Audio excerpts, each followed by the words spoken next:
గౌరవనీయులైన మన తెలంగాణ రాష్ట్ర ముఖ్యమంత్రి వర్యులు యనమల రేవంత్ రెడ్డి గారికి నమస్కారం సార్. మన తెలంగాణ రాష్ట్రం ఏర్పడి 2014లో ఏర్పడ్డ మన తెలంగాణ రాష్ట్రం పుష్కర కాలం గడుస్తున్నా మనకంటూ ఒక సైనిక పాఠశాల లేదు సార్. 2014 నుండి ఇప్పటి వరకు గత ప్రభుత్వాలు, ఈ ప్రభుత్వాలు, ఆ ప్రభుత్వాలని కాకుండా మనకంటూ ఒక సైనిక పాఠశాలను కూడా మనము ఏర్పాటు చేసుకోలేకపోయాం. బైఫర్కేషన్ యాక్ట్లో ఏపీలో ఉన్నటువంటి 2 సైన్స్ స్కూల్స్ కోరుకొండ, కలికిరి ఇంతకుముందు మనకు లోకల్ కేటగిరీ కింద ఉండే, కానీ ఈసారి నుండి అది లోకల్ కేటగిరీ కింద తీసివేయడం వల్ల మన తెలంగాణ స్టూడెంట్స్ అంతా నాన్ లోకల్ కింద అయిపోయారు సార్.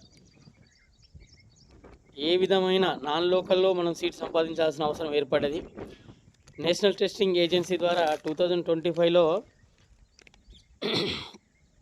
మనం మంచి మార్కులతో పాటు మంచి ర్యాంకులు సంపాదించిన తెలంగాణ పిల్లలకు సీట్ వచ్చే పరిస్థితి లేదు సార్.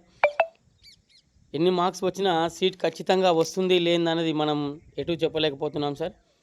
ఇంకోటి ఏంటంటే ఇక్కడ ఆల్రెడీ ఆంధ్రప్రదేశ్లో 2 సైన్స్ స్కూల్స్ కోరుకొండ, కలికిరి ఉండడంతో పాటు రీసెంట్గా రిలీజ్ అయిన న్యూ సైన్స్ స్కూల్స్లో మరలా 2 నేతాజీ సైనిక్ స్కూల్స్ అని, ఇంకోటి శ్రీరామ సైనిక్ స్కూల్ అని 2 సైన్స్ స్కూల్స్ అక్కడ కేటాయించడం జరిగింది.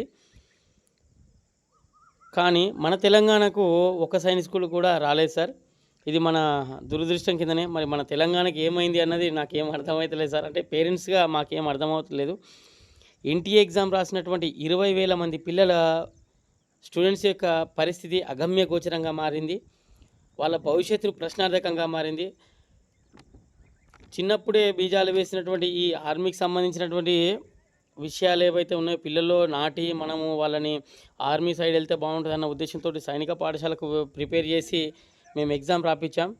అయినా కానీ పిల్లలు ఈ తెలంగాణ కోట అంటే లోకల్ కోట తీసివేయడం వల్ల చాలా ఇబ్బందులు అయినటువంటి పరిస్థితి ఏర్పడి సార్. వాళ్ళతో పాటు ఇక్కడ పిల్లలతో పాటు తల్లిదండ్రులు కూడా ఇబ్బంది పడాల్సి వస్తుంది.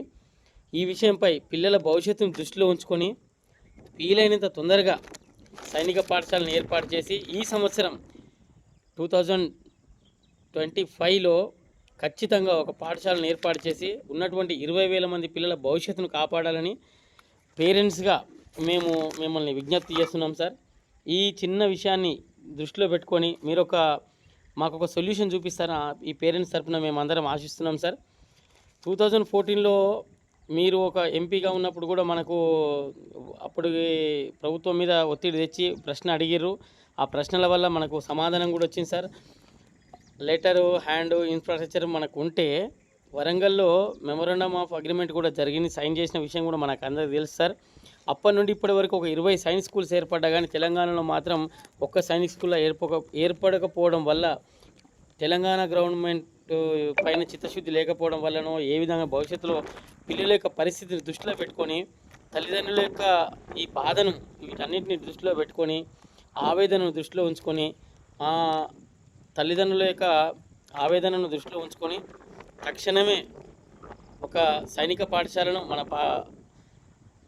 మన తెలంగాణలో ఎగ్జిస్టింగ్ చేయాలని, ఉన్నటువంటి ఎగ్జిస్టింగ్ పాఠశాలల ఆధారంగా కూడా దీన్ని ఏర్పాటు చేసుకోవాల్సిన అవసరం ఉంది సార్.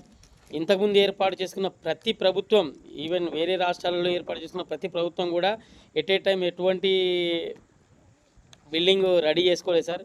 కానీ ముందే ఉన్నటువంటి బిల్డింగ్లు ఎగ్జిస్టింగ్గా రెడీ చేసి వితిన్ 2-3 ఇయర్స్లో దానికి సంబంధించినటువంటి ఇన్ఫ్రాస్ట్రక్చర్ మొత్తం రెడీ చేసుకున్నాయి సార్. ఆ విషయాన్ని కొంచెం దృష్టిలో ఉంచుకొని మాకు ఇమీడియట్గా ఒక సైనిక పాఠశాలను ఏర్పాటు చేసి తెలంగాణ స్టూడెంట్స్ యొక్క బాధను అర్థం చేసుకుంటారని, వాళ్ళ యొక్క కష్టాన్ని దృష్టిలో ఉంచుకొని భావి భారత పౌరులకు మంచి అవకాశం మీరు ఇస్తారని ఆశిస్తున్నాం సార్. ఈ సంవత్సరం కూడా నష్టపోకుండా పిల్లలకి ఎటువంటి ఇబ్బంది కాకుండా ఉంటుందని ఆశతో మేము ఈ వీడియో చేసి మీకు మీ దాకా చేరే వరకు ప్రయత్నం చేస్తాం sir. Thank you sir. Thank you very much.